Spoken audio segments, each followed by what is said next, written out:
Have you been denied sex by your partner? Maybe you're in marriage or you're in a sexual relationship. Maybe they're using sex as a tool to hurt you and to make sure that you are starved or distressed sexually. Then this is what you're talking about. Sexual abuse is one of the angles we look at in gender-based violence. When one partner is not cooperating or is denying the other person sex, that means that there is abuse, sexual abuse in that relationship. This is Phyllis. I am bringing you this topic today on gender-based violence so that we can be able to discuss one-on-one and you can be able to see what type of abuse you have been going through. Have you also been raped in marriage? Did you know that rape is in marriage also when you are not consenting into sex? That is also another abuse that we don't want to talk about and that we are not ready to discuss in our context, especially in our African context, where we don't want to face the reality that there is rape in marriage. Also, we want to look at sexual abuse among the children, where our uncles, our cousins, our relatives that are close to us, our friends, that we open our doors to come to our homes and they sexually abuse our children. So this is all we want to discuss. Both the girls and the boys are not safe in the society because there is sexual abuse. Both sodomy, rape, and molestation, and all kinds of manner of sexual abuse that are there. Is it in marriage? There is abuse. Is it in the society? There is. Is there sexual abuse also in our workplaces where we are working, where women get abused and also some men are getting advantage of from their own bosses? So what are we talking about? You're saying we need to talk about gender-based violence in our workplace. We need to talk about gender-based violence in our families and in our society. So in one way or the other, we are affected as a community, as a person, as a people with sexual abuse in all manner of ways. We should not be able to keep quiet when people are abused sexually, because that is what people use as weapon. You get a girl who is 13, has been sexually abused by an uncle, and yet the mother is the one who is welcoming this uncle at home, thinking they are good people. But at the end of the day, I keep saying, if a child is abused, do not look too far. Just look within your circle. Who is that person who is very close to your child, who is abusing your child? So when we are talking about gender-based violence, we are talking about sexual abuse in all angles, either in marriage, in a married person, a child who is innocent and being taken advantage of by a family or relative or teachers or the chief or even the pastor. So that is sexual abuse. Again, we are looking at the workplace. Where are you working? Must you have sexual relationship with your boss so that they can keep your salary? Are you there because you got that job because somebody demanded sex from you so that you can be able to work? Then again, if even men get sexually abused, why? Because their women are in power and this young man or this old man needs a job and they end up being their sex partner is the boss.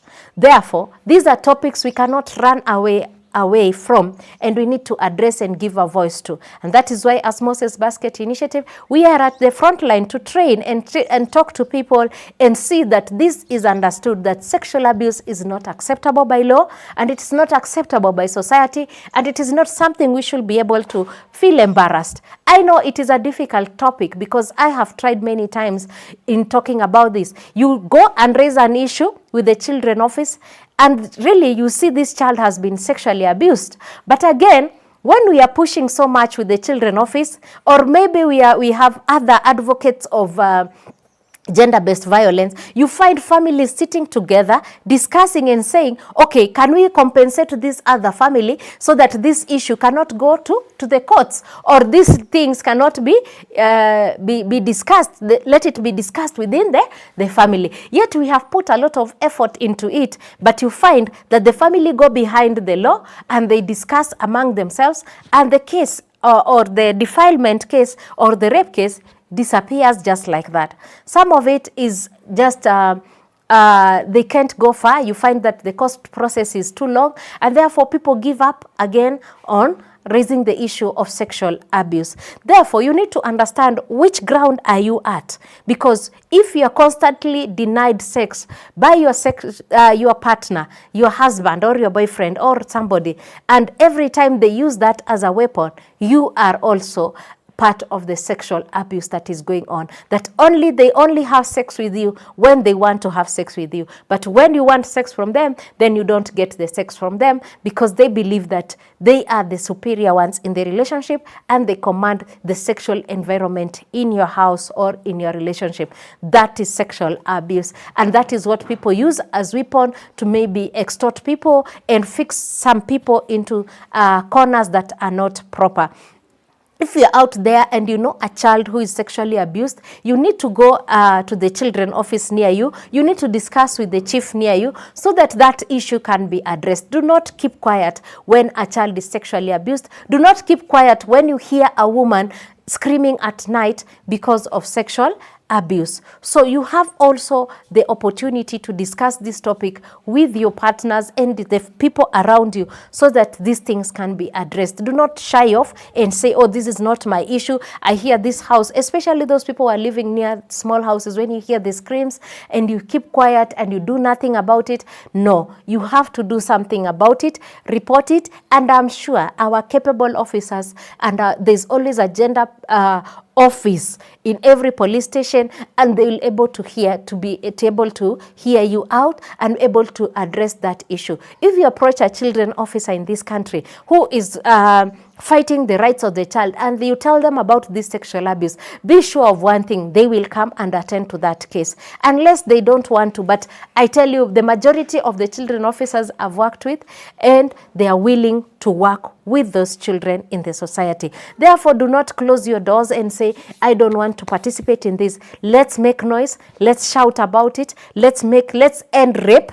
Let's end rape in marriage. Let's end rape in the community, where we are staying. Let's end rape in our workplaces. Let's end rape both for men and women, because also men are sodomized and they keep quiet because they have no one. Because once they go, maybe they fear going to the police station and saying that they were raped, because they will be asked, what kind of a man are you? It depends the officer you get, because there are good officers out here who will hear out that man, but there are other officers who will not hear you out. But do not give up because somebody did not hear you out. Always try the next person and you'll always get help from this. So let's stop this gender-based violence on sexual abuse. Just know that abuse is there and you need to face it with reality. That is why we can't give an opportunity for this type of behavior for human beings who do not want to be part of this society, to behave well and respect other people's